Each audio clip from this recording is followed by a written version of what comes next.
Olá, ouvinte! Você está na segunda temporada do MIP Talks, uma produção do programa MIP Experience, iniciativa que visa transformar o manejo integrado de pragas na agricultura através da adoção de tecnologias efetivas e baixo impacto ambiental, com benefícios que vão do campo à mesa do consumidor. Saiba mais em mipexperience.agr.br. Sejam todos muito bem-vindos a mais um episódio do podcast MIP Talks, uma realização do programa MIP Experience. Convido a todos vocês que visitem nossas plataformas digitais, nosso site mipexperience.agr.br, nossos aplicativos de áudio, onde vocês encontram todos os episódios lá disponíveis, mais de 20 episódios da primeira temporada. E agora já ingressamos na segunda temporada do podcast MIP Talks, recebendo profissionais de renome, profissionais com grande conhecimento que têm agregado muito a essa transformação, né? A transformação do manejo integrado de pragas, né? Da forma que ele é aplicado em campo, com todo o seu viés ligado à fitossanidade, o manejo fitossanitário, e levando agora para o varejo essa característica do conceito também como alimento sustentável. E hoje eu tenho o prazer de receber aqui para bater um papo comigo a respeito da questão da sustentabilidade, do esforço feito pelo agricultor, né, para a produção do alimento saudável, sustentável e seguro, acima de tudo, o Danilo Fujita, representando aí os produtores do bem, mas também a Fujita. Danilo, seja muito bem-vindo aqui, sua contribuição hoje vai ser de grande valia para todos nós. Se você pudesse apresentar, por favor. Certo, muito obrigado. Eu, na verdade, tenho que agradecer, né? Uma responsabilidade muito grande estar falando assim em nome de um grupo tão relevante, Produtores do Bem, do qual a Fujita faz parte. Já estive presidente, hoje nosso presidente é o Emílio Fávero, da Alfa Citrus, e pediu gentilmente que eu viesse aqui representar esse grupo.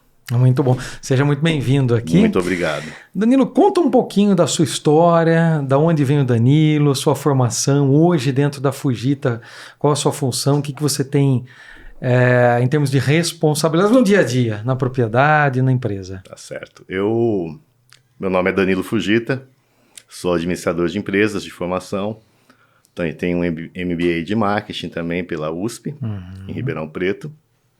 Sou diretor comercial da Fujita, então cuido de toda a parte comercial da empresa e também mais do administrativo, né?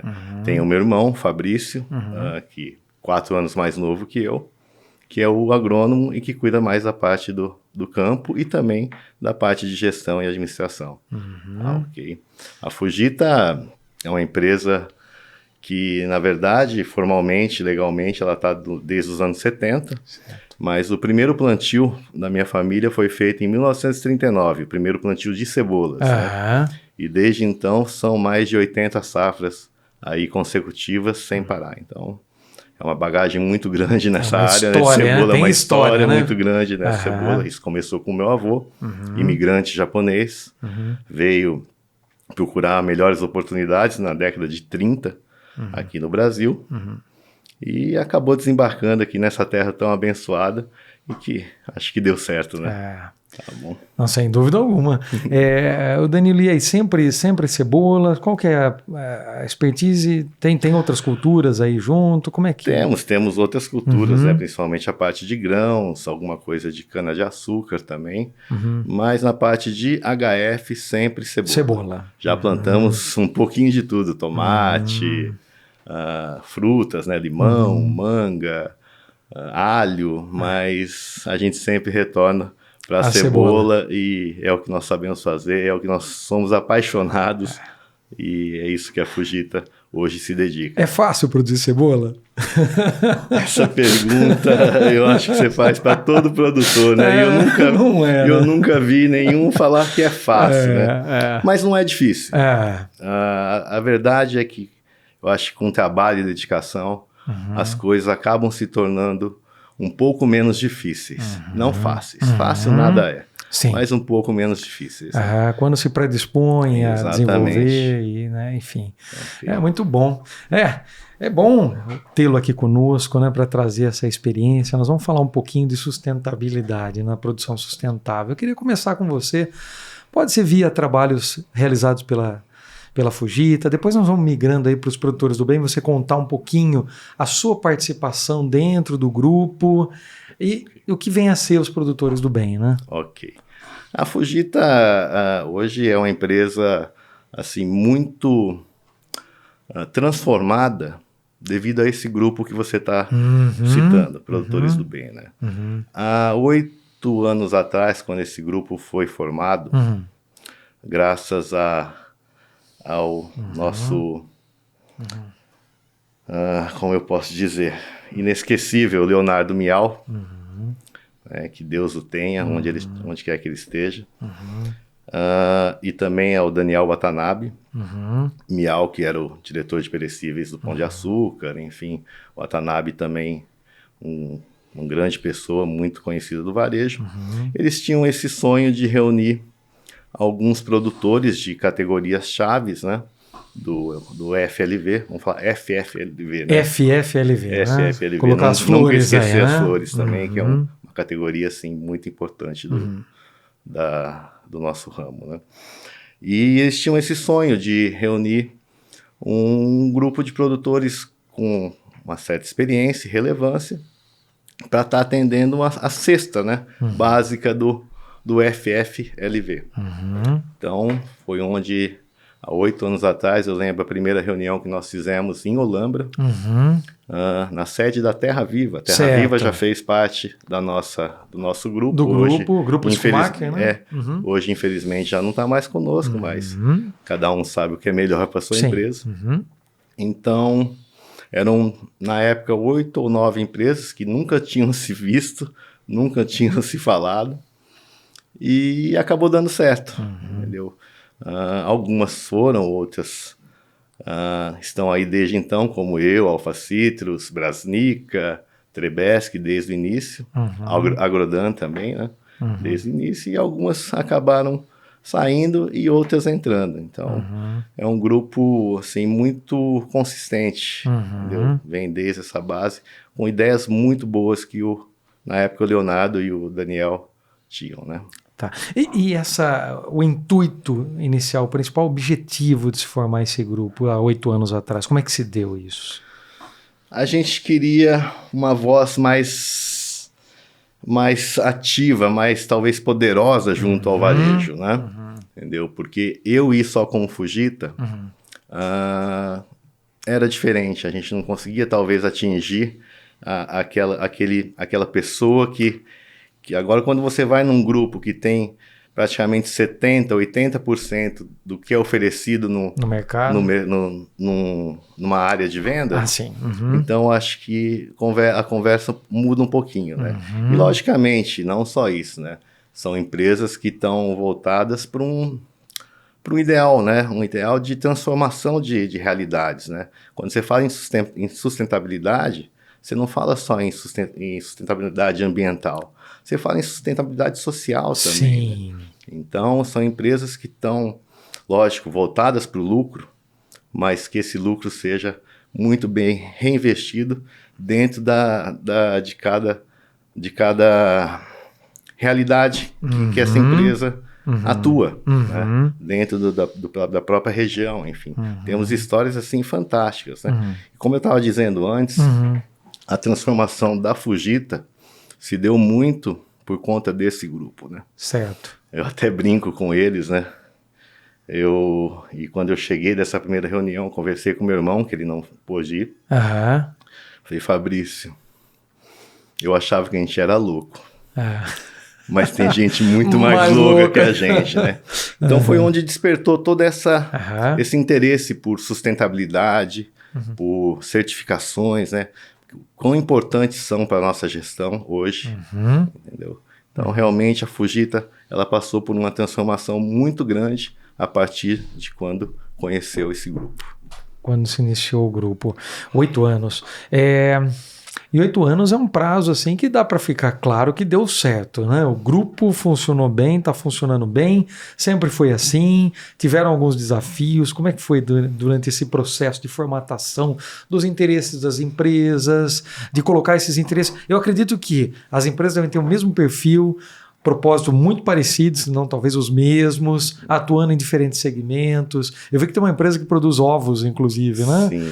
Né? Então, como é que vocês conseguiram conciliar durante esses 8 anos esses desafios e os resultados para cada um dos envolvidos aí? Eu também sempre brinquei desafio, com né, eles, Danilo? não, os desafios não acabam, né? Talvez o contentamento não seja pleno, sempre Sim. algum problema a gente vai ter, mas a gente está ali em grupo para encarar melhor, né? E o medo meu, na verdade, quando surgiu essa ideia, que eram 9 empresas, como eu disse, não, se eu não me engano, eram 9 caciques. Entendeu? Todo mundo querendo, todo mundo liderando. Exatamente, eram 9 líderes, né? É. E talvez existe aquele ditado, né, que cachorro com muito dono passa fome. Mas não foi o que aconteceu. Todo mundo se uniu nesse propósito. A gente vem fazendo assim trabalhos bem interessantes junto ao varejo, com degustações, ações, né, no ponto de venda. Então, acho que é muito válido aí essa união. E, enfim, a gente tem aberto diversas portas com diversos canais aí de vendas. Enfim, não temos o que reclamar. Realmente as oportunidades em grupo aparecem mais do que se a gente tivesse individualmente. Ainda dentro da Porteira, quais são os principais benefícios do grupo entre as empresas? Vocês exploram essas questões também de treinamentos, de oportunidade dentro da Porteira, dentro da fazenda? A gente tem uma troca muito intensa aí de informações, né? Como eu estava te dizendo na nossa conversa informal antes, né? Não só dentro do grupo, né? O grupo está aberto para qualquer um que queira nos conhecer, entendeu? Trocar informações. Eu acho que é muito importante essa sinergia entre os produtores, de qualquer categoria, de qualquer tamanho. Enfim, porque a agricultura no Brasil, ela se desenvolveu muito, muito respeitada mundialmente, mas nessa parte de HF, ainda eu falo que 60%, 70% ainda é uma agricultura familiar, né? De pequenos produtores com conhecimento um pouquinho mais limitado, enfim. Então, eu acho que a gente tem que dar essa oportunidade para todo mundo. Então, todo mundo que tiver interesse, que quiser conhecer a gente, assim como nós trocamos informações entre nós, entre as nossas empresas, essas informações estão abertas para quem... Portas abertas. Isso é excelente. Eu acho que isso isso vai ser determinante no crescimento maior ainda da nossa agricultura e principalmente, né, de levar um alimento cada vez mais seguro, né, pro Danilo, sem abrir as portas não tem como pensar em integrar, né? Não tem como pensar em crescer de fato, algo e um crescimento, né, exponencial. Na verdade, eu acho que a troca de informações também deve ter sido relevante, né, para que o grupo se desenvolvesse. Uma pena que veio essa pandemia, né? Mas até então, agora a gente vai, como tem algumas empresas novas aí que nós não conhecemos ainda pessoalmente, né, em loco na fazenda, a de ovos, que você que é a Label Rouge, que faz um trabalho fantástico, né, com ovos orgânicos, galinhas totalmente livres, né, felizes, são as galinhas felizes, né? Então, a gente tem muita curiosidade de conhecer, é uma realidade totalmente diferente da minha, né, que é cebola, mas eu tenho muita curiosidade de conhecê-los, então a gente vai retomar essas visitas em loco nas empresas. Mas em termos de desafios em gestão, elas são parecidas, né? Mesmo sendo ovos e cebolas, né? Pessoas, certeza. Processos. Né? Com certeza. Danilo, interessante, puxa vida. Um dos benefícios, creio eu, né, gostaria de ouvir de você, né, dessa união, dessa parceria, é a comunicação para o varejo. Mas antes de ir para essa parte, explorar um pouquinho mais com você o grupo. Você citou, eram 9 empresas? São quantas empresas? Hoje nós somos em 10 empresas. 10 empresas. E como é que é o processo para que uma empresa torne-se uma empresa do Grupo Produtores do Bem? Bom, vamos por partes, né? Senão eles vão ficar bravos comigo, né? Então vamos citar cada empresa, né? Vamos lá. Hoje nós temos conosco, né, a Trebesc, ok? Temos o maior produtor de tomates e muitos outros HFs aí no portfólio, entrando agora também até na questão de frutas com a melancia uma melancia pequena, né? Ok, que cabe dentro da geladeira do consumidor. Né? Temos a Agrodan, que é do senhor Paulo Dantas, está lá no Vale do São Francisco. O Manga, né? O Manga, se eu não me engano, é Belém do São Francisco, né? O Manga, o maior produtor de manga do Brasil e o maior exportador de manga do Brasil. Temos a Alfacitos, né? Nosso amigo Emílio, que já esteve aqui comigo. Já esteve aí com você, aqui pertinho, Engenheiro Coelho. Temos aí a Bonella, que é o maior produtor de abacates do Brasil também. Brasnica, o maior produtor de bananas do Brasil. Também tem uma parte também muito interessante de frutas. É o Ciruelo, que hoje é uma empresa espanhola, né? O maior produtor de uvas do mundo. Ok? Então, eles estão situados ali no Vale de São Francisco. É o Ciruelo, para quem é mais antigo do mercado. Ela comprou a La Brunier. Né? A La Brunier. Exatamente. Nós, Fujita, né? Já falamos um pouquinho. A Label Rouge, que a gente estava falando dos ovos, né? Na pessoa aí do Guilherme, que é quem eu tenho mais contato, que faz esse trabalho tão bonito aí com as galinhas. Maeda, que está ali na nossa região de produção, Santa Juliana, um grande produtor, referência na produção de cenouras, né? Batatas também, alho. Ok? E a Frutimel, que é o nosso mais novo integrante aí, que na parte de mamão e coco verde, ok? Frutimel também faz um trabalho muito, muito bonito lá em Linhares e tem uma planta assim das mais modernas que se pode pensar assim em termos de produção de mamão. Produção de mamão. Tá, okay? muito bom. Produção e manipulação, o packing house dele também é um dos mais modernos aí do Brasil. O grupo se encontra com frequência, tem reuniões mensais, trimestrais? Como é que funciona a estrutura do grupo Produtores do Bem? Antes de entrar em como se tornar um produtor do bem, né? Então vamos lá. O grupo ele se encontra principalmente, a gente aproveita os encontros comerciais que são agendados pelo nosso gestor, que hoje é o Daniel Watanabe, tá com a gente. Ele ficou fora um pouquinho, mas chamamos ele para voltar para nos direcionar. Né? Ele tem um grande conhecimento do varejo. Tal. Ele é o principal gestor dentro Ele é o gestor do grupo. Do grupo, né? Então, ele que organiza todas as ações, organiza os caminhos que o grupo deve seguir, né? Então, a gente... Normalmente, pelo menos uma vez a cada 40 dias, nós temos reuniões comerciais com um cliente específico, onde apresentamos o grupo e, logicamente, com o intuito de todos estarem presentes e atuando e vendendo para esses varejos. Aproveitamos essas reuniões para fazer as nossas reuniões internas também, além de eventos, né? Tem a própria IFPA que tem feito muitos eventos, né? Cafés da manhã pelo Brasil inteiro, alguns em São Paulo. E vocês participam desses eventos? Participamos também, participamos até como patrocinador deles. E a gente se encontra também nesses eventos, né? Logicamente, temos a parte burocrática do negócio, porque o Produtores do Bem, o grande diferencial dele é ser formado 100% por produtores. Ok. Não, o grupo, esse é o requisito básico para a entrada no ser grupo. Produtor. Né? Então, logicamente, nós temos assembleias, então é uma associação oficialmente constituída, entendeu? Então, temos assembleias, temos eleições, esse tipo de coisa. Hoje, se teve alguma coisa boa que a pandemia nos trouxe, foi essa questão do digital. Né?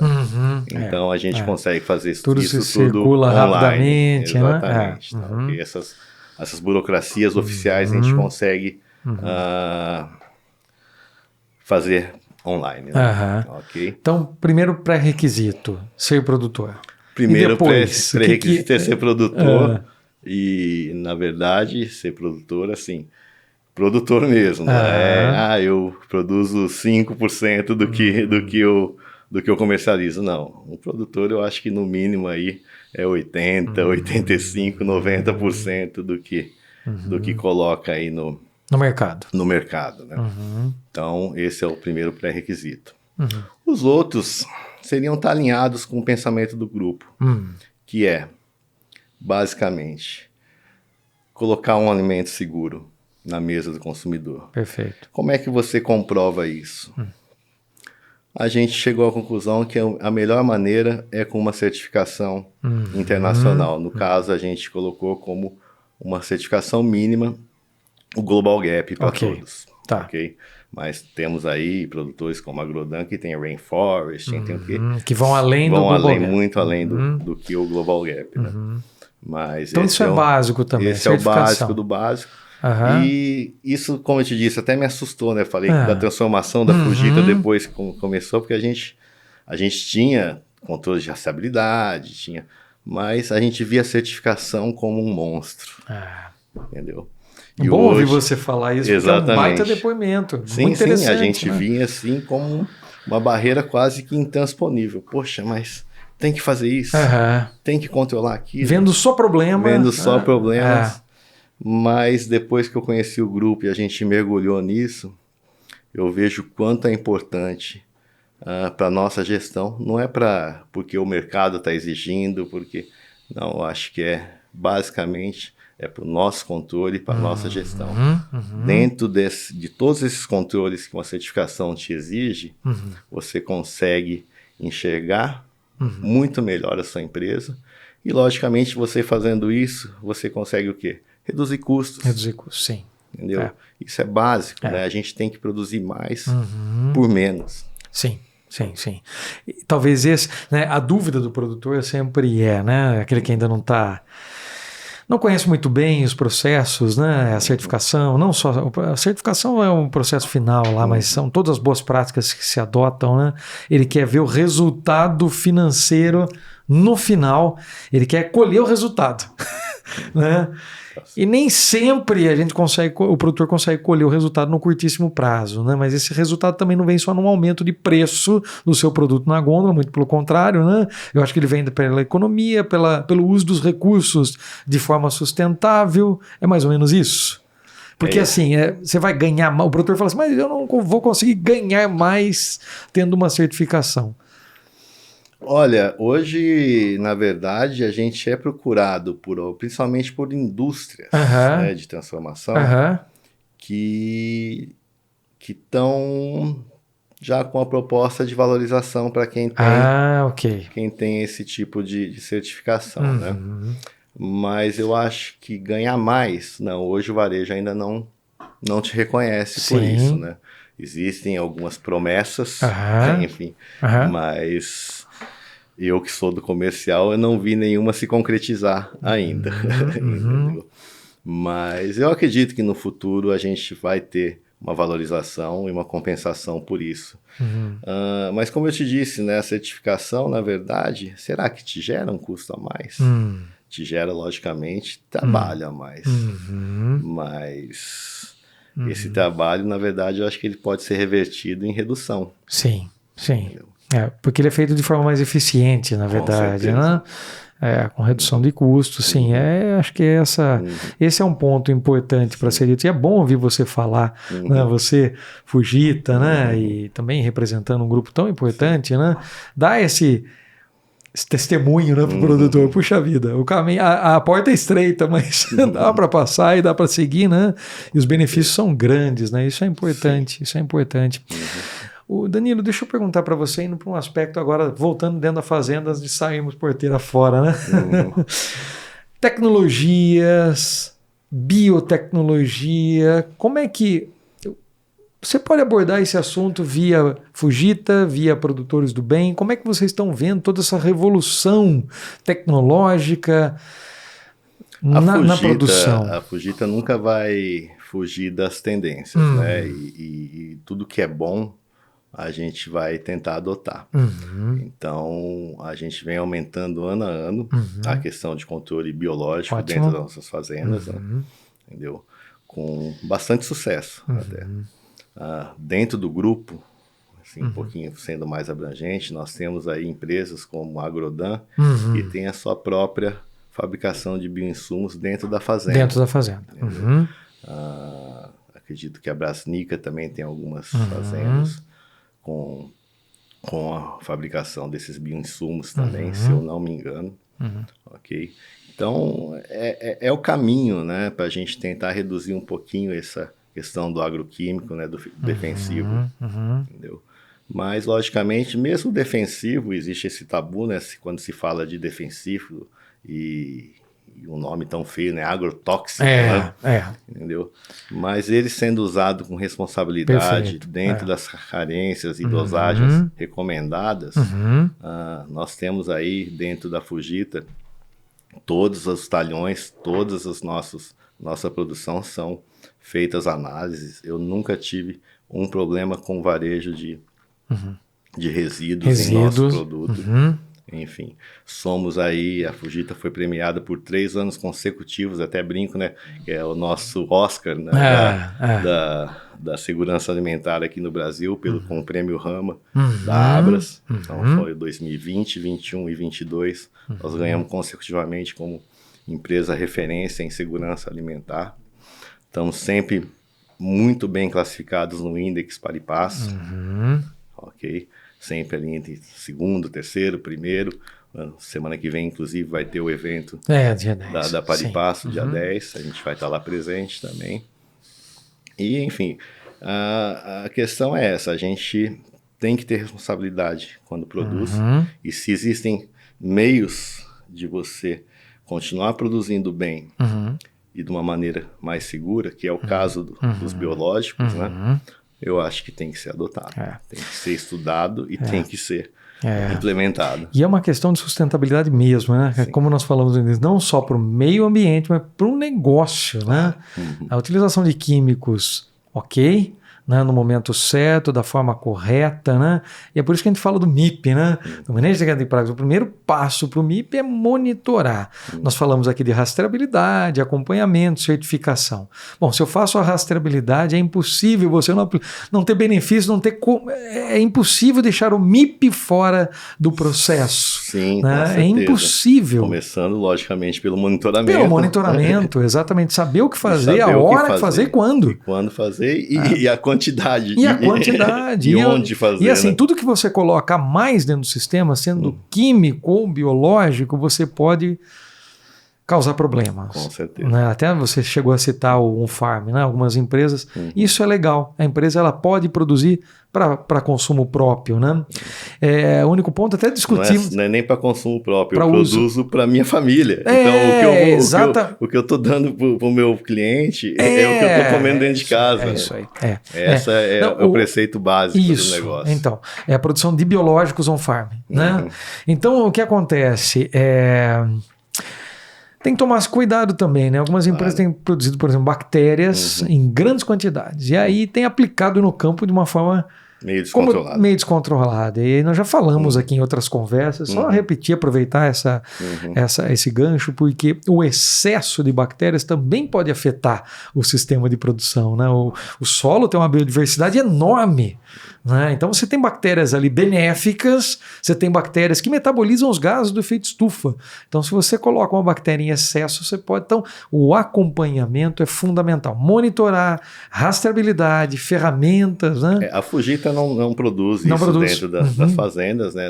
Eu, como eu te disse, tenho conhecimento de algumas empresas dentro do grupo que fazem isso, mas tenho certeza que é feito da maneira mais responsável possível. Né? E tem muitas empresas que fazem, tem boas tecnologias, que tem técnicos responsáveis, isso é muito bom, isso é ótimo. E é uma forma, inclusive dentro do programa MIP Experience, é possível que o produtor, né, que tenha o certificado, que esteja dentro do programa e produza on-farm, não tem problema. Tem os pré-requisitos, né? A origem de cepa, a responsabilidade técnica, e aí tentando ajudar também esse mercado e ajudar o produtor que quer fazer da maneira correta, né? Isso é interessante. Bom, controle biológico é uma realidade. Tecnologia da informação para monitoramento, cadernos de campo. Vocês estão... como é que está a automação dentro do grupo Fujita? A automação, ela também teve uma evolução muito grande nos últimos anos para cá, né? O problema, hoje ainda eu vejo, né? Hoje nós temos aí como sistema de gestão nosso o Sankhya, né? Mas são as adaptações que a gente tem que fazer dentro no sistema, né? Os sistemas ainda não estão voltados para o agro, né? E o agro é uma caixinha de surpresas, né? Tem particularidades ali que você... E no final você acaba mexendo um pouquinho a mais do que deveria e acaba desconfigurando, descaracterizando um pouquinho esses sistemas de gestão, né? Sim, cadernos de campo, toda essa questão de rastreabilidade é tudo controlado online, né? Os nossos responsáveis de campo estão lá no meio, quando estão fazendo alguma atividade, e já está anotando isso online dentro da fazenda. Eu queria explorar um pouquinho mais a cultura da cebola, né? Você contar um pouquinho para a gente, né? Como é que, para os nossos ouvintes aqui, muitos que estão acompanhando são engenheiros agrônomos, consultores, mas tem muitos que nos acompanham também que são consumidores. Que bom. Então, aqui, por conta da sustentabilidade, entender um pouquinho mais o que é produção sustentável e se é sustentável de fato ou se tem que ser orgânico só para ser sustentável, mas esse é um ponto que nós vamos chegar também. Tá certo. É sobre a cultura da cebola. Em que época? Fujita, o que representa em termos de produção? Deixa eu contar um pouquinho para a gente. Hoje, a Fujita, ela planta... Ela tem mais de 2.000 hectares de culturas, né? Dentro deles, a cebola é a que mais representa em termos de cultura. São 300 hectares aproximadamente, somente cebola. Sim. Isso representa uma produção anual aproximadamente aí de 25 mil toneladas por ano. Né? Dentro do Produtores do Bem, eu tenho aqui alguns números nossos. Né? Ótimo. A gente tem aí uma produção conjunta de 25.200 hectares de cultura, o que dá mais ou menos 560 mil toneladas de alimento bom e seguro por ano. Isso representa aí mais ou menos 30 mil carretas de alimentos no grupo todo, né? Então, somos também, se juntarmos todos, somos em 12.400 colaboradores, empregos diretos, né? A questão de hectares são 25.200, aí você mais ou menos transformar num campo de futebol, são 25 mil campos de futebol. Para ter uma noção, mais ou menos, né? Para ter uma noção da área que esse grupo cultiva. Né? Ok. Mas a cebola em si, o ciclo dela, existem dois tipos, basicamente são dois tipos de cebolas que são consumidas, que existem no mundo, na verdade, né? São as cebolas de dias longos e cebolas de dias curtos. Como é que você diferencia uma cebola de dia longo com uma cebola de dia curto? Basicamente é pela cor da casca. A cebola de dia longo tem a característica de ser aquela cebola avermelhada, com a casca dura. E até o próprio produto mesmo, os anéis, são mais firmes, mais duros. Né? E a cebola de dia curto, da qual a Fujita produz, são aquelas cebolas mais amarelinhas, com a casca mais fina, entendeu? E os próprios anéis mais suculentos, mais moles. Certo. Ok? Tá. Então, são esses dois tipos. O plantio se inicia em janeiro, na minha época, né, da Fujita, e está indo até agora. Bem dificultado esse ano por conta das intempéries climáticas, né? Tem chovido muito, então a gente está com bastante dificuldade. E cada ano é uma história, né? Cada ano, eu sempre brinco, né? A agricultura, o nosso negócio é um negócio a céu aberto. Exatamente. Então, depende muito. Uma indústria a céu aberto. Exatamente. Né? Então, começa agora e se estende até final de abril. Alguns plantam até meados de maio para essa safra. A gente fala que vai de maio até novembro, ok? Essas são as cebolas de dias curtos, basicamente, que são consumidas aqui no Brasil. As de dias longos e intermediários são produzidas no sul do país. Ok. Então, Santa Catarina, que é o maior produtor de cebolas do Brasil, onde começa a colheita em novembro, basicamente, e se estende até alguns anos até junho. Esse ano também, por conta do clima muito ruim que eles tiveram em setembro, outubro e novembro, prejudicou a sanidade um pouquinho, então eles tiveram que encurtar um pouquinho, acelerar um pouco mais a comercialização e já estão encerrando a safra agora, nesse momento. Né? Hoje é 4 de abril, então já estão encerrando a safra, coisas que em alguns anos facilmente chega a maio e alguns anos até junho. Entendi. Sim. É interessante ouvir você. Santa Catarina, Rio Grande do Sul, Paraná.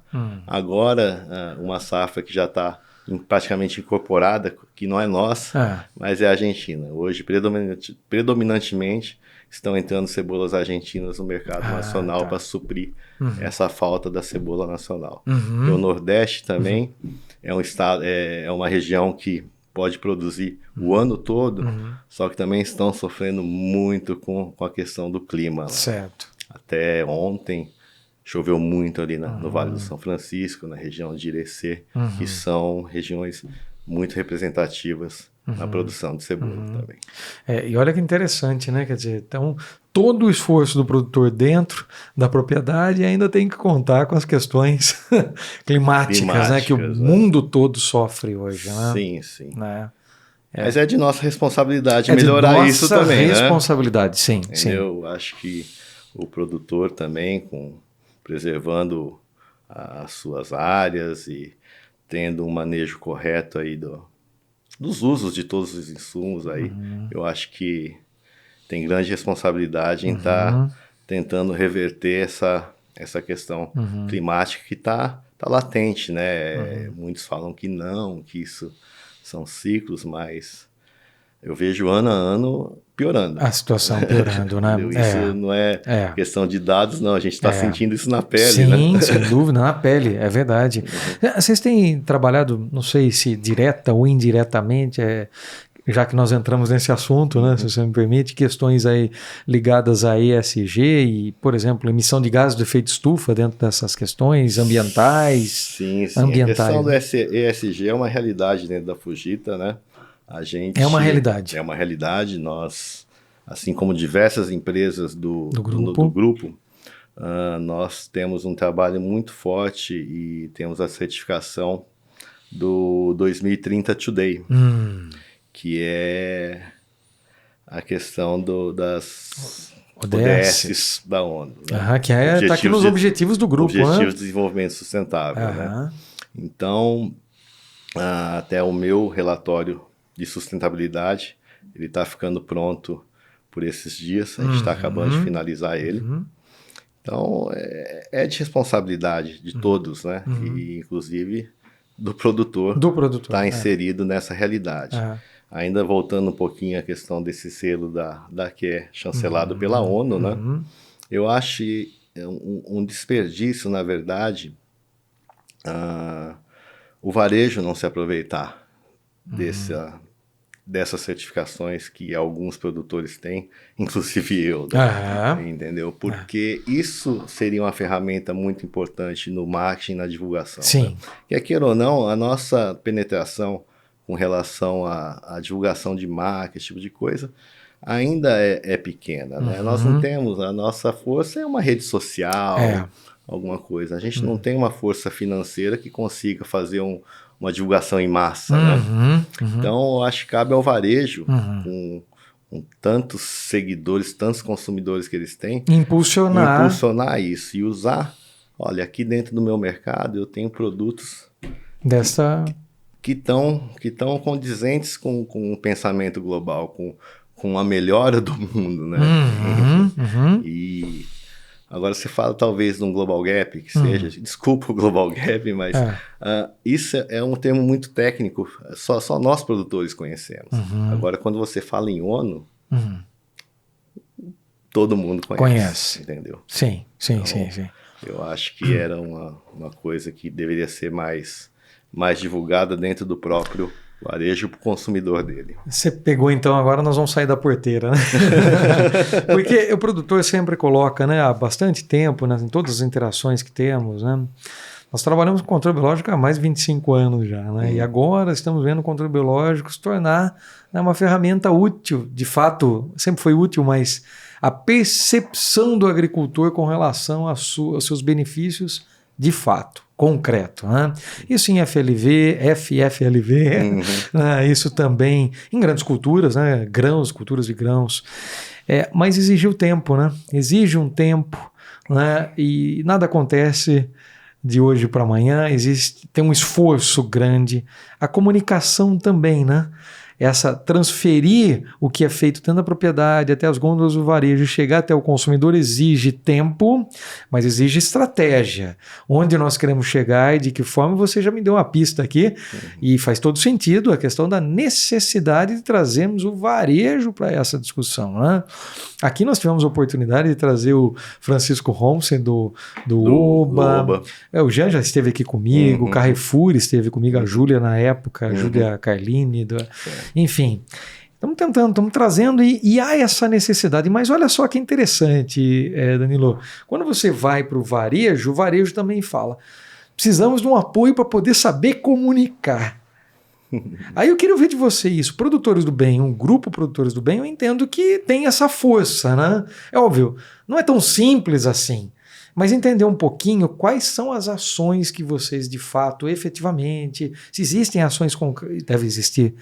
Como é que vocês estão trabalhando essa questão da comunicação, do que é feito dentro da propriedade, os benefícios, o cuidado? Eu acho que é uma questão sensível, que você já citou Rama, você citou o índice, a questão dos resíduos, né? Porque muitos consumidores falam: pô, você não foi orgânico, nada contra orgânico, muito pelo contrário, tudo a favor, mas é um nicho de mercado, né? Produtos convencionais são produtos que são produzidos, né, e que quando chegam numa gôndola passam por um processo também, pelo menos nos principais varejos, passam por um processo e um crivo de avaliação. Então nós temos que traduzir, explicar isso aí para o consumidor. Como é que Produtores do Bem têm trabalhado nesse sentido? A gente, como eu te disse anteriormente, né, eu vejo assim com limitação o nosso poder de comunicação. Né? O que nós temos hoje são redes sociais e algumas ações em PDV. Entendeu? Por isso que isso demanda investimentos, né? Investimentos um pouco pesados nessa parte de marketing, comunicação. Então, por isso que eu vim aqui também pedir um pouco mais a ajuda desse varejo, porque o varejo ele tem essa carteira e esse poder de penetração. Né? Nós não temos. Se você pegar uma rede social da Fujita, tem 10 mil seguidores, entendeu?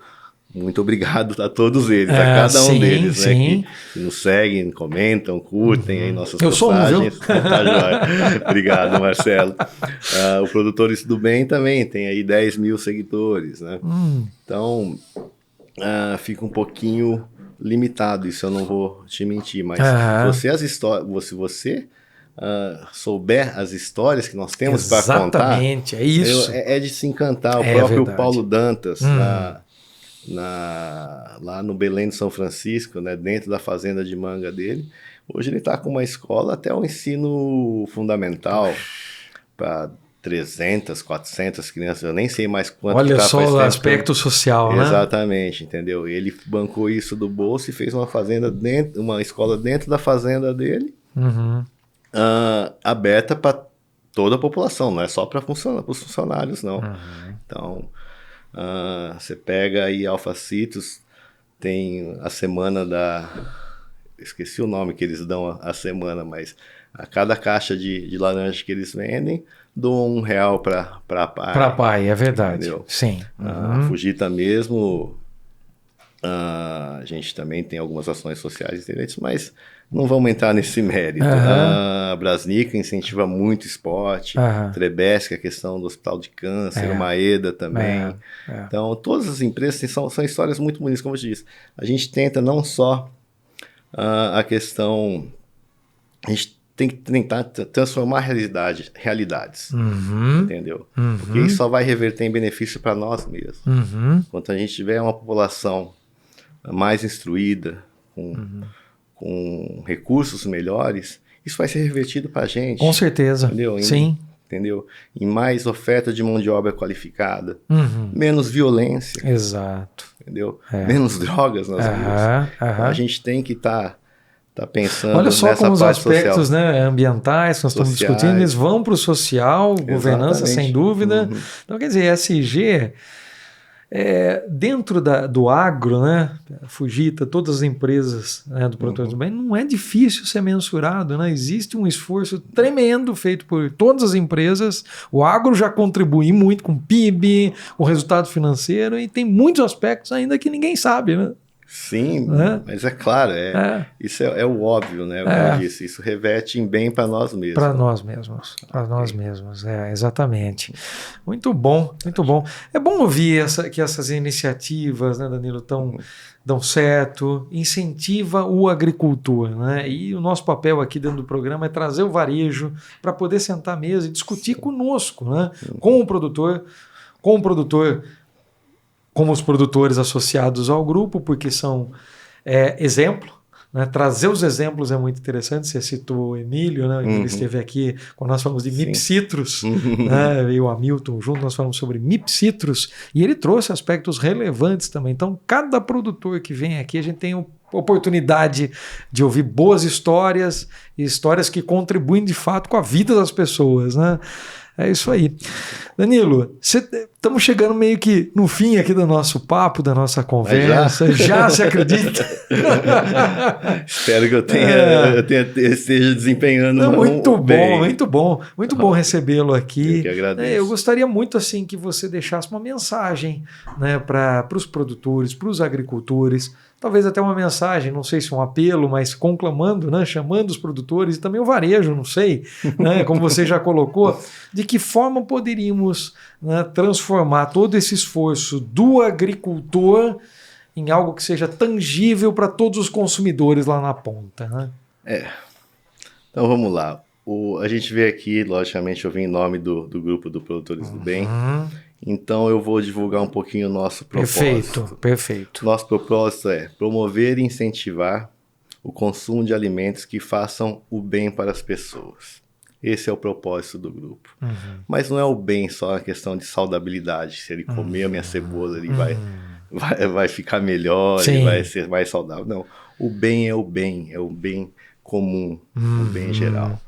Então fica aí o recado para todo mundo que estiver ouvindo a gente, tiver a oportunidade de estar assistindo o seu programa, o seu podcast, que aliás está de parabéns. Obrigado. Ok.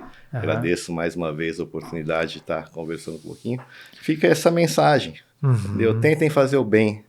O bem sempre vai vencer. Muito bom. Danilo, parabéns pelo seu trabalho, muitíssimo obrigado pela contribuição, né? É um prazer enorme estar aqui com você, né, que representa Produtores do Bem, mas também pela história da Fujita, né? Que é uma empresa, como você falou, há mais de 80 safras aí no mercado. Já tem um tempinho. Agradecer. Tem muita história, né? Agradecer demais aí. Eu gostei muito de estar participando aqui com você. Não esperava. A gente é pego cada vez de surpresa. Porque e foi rápido, né? Você falou rápido. A gente não está acostumado com esse tipo de coisa. Espero que eu tenha contribuído aí com alguma coisa. Legal. Ok, muito obrigado. Muitíssimo obrigado, Danilo. Obrigado a todos vocês aqui que nos acompanharam em mais esse episódio do podcast MIP Talks. É sempre um prazer estar aqui com os nossos convidados, hoje com o Danilo, né, da Fujita, Danilo Fujita, né, e que vem representando aí os produtores do bem com essa mensagem final aí de entusiasmo, né? Das questões aí vitais, né, para se desenvolver uma boa agricultura e que o agricultor cada vez mais seja valorizado. Isso é o que nós queremos, né, valorizado da forma correta, né, que o varejo e que também os consumidores tenham esse olhar, mas um olhar a partir daquilo que de fato acontece no campo. E acho que hoje o nosso bate-papo deixou muito claro isso.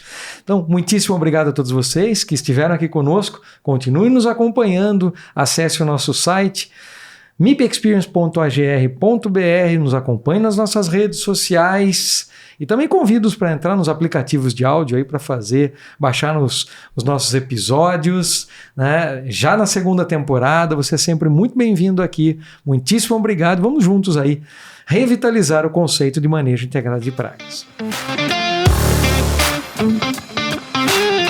Você acompanhou o MIP Talks, uma produção do programa MIP Experience.